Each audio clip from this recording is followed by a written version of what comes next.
Washington didn't build a new fence this week. It just put a plaque on the one it's been quietly running for months. If you're just joining us, Anthropic's fight over frontier model safeguards has been running on two tracks: policy pressure for binding rules and negotiations over who can actually use Claude Fable 5 and Mythos 5. U.S. officials flagged both models as security risks. Anthropic added safety steps, and Commerce later lifted the export license requirements.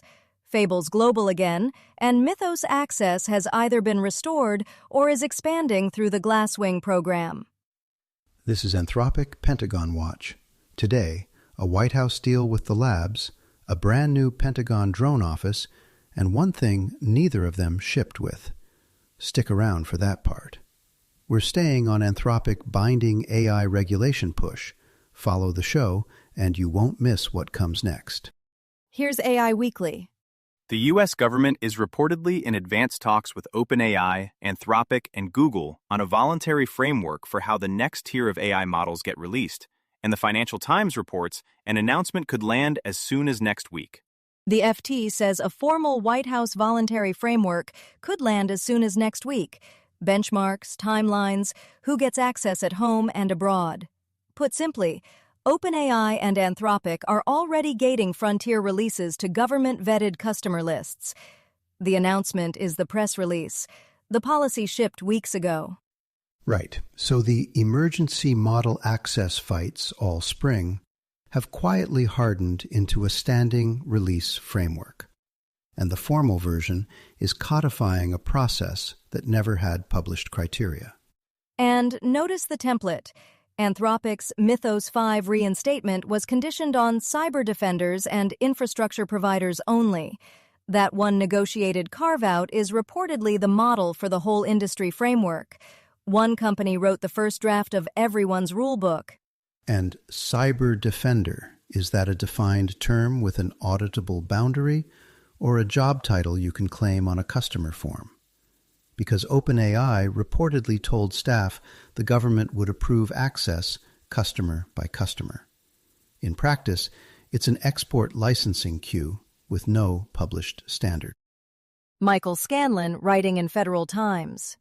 Defense Secretary Pete Hegseth has consolidated nearly all of the Pentagon's drone and autonomous systems programs under a single new office that reports directly to his deputy and will oversee what Chief Pentagon spokesman Sean Parnell called the most consequential battlefield innovation of this generation. The memos from June 29. DRPM UXS, one office, and it swallows everything that flies, drives, or floats without a human in it. Air, ground, sea, plus the swarming software that runs them, all reporting up to Feinberg.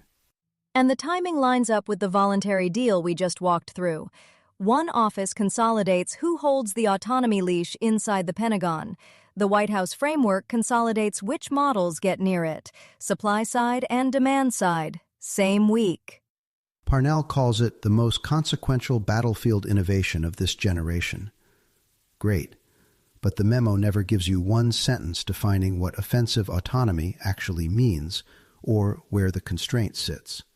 The director slot's still unnamed, so we've got a single joint integrator with no integrator yet. The box is built.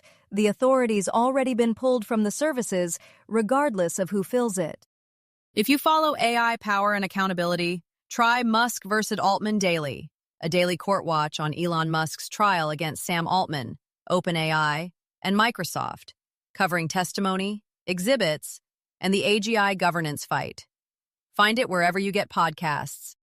What we're watching next, a formal White House frontier model framework announcement, could arrive as soon as next week.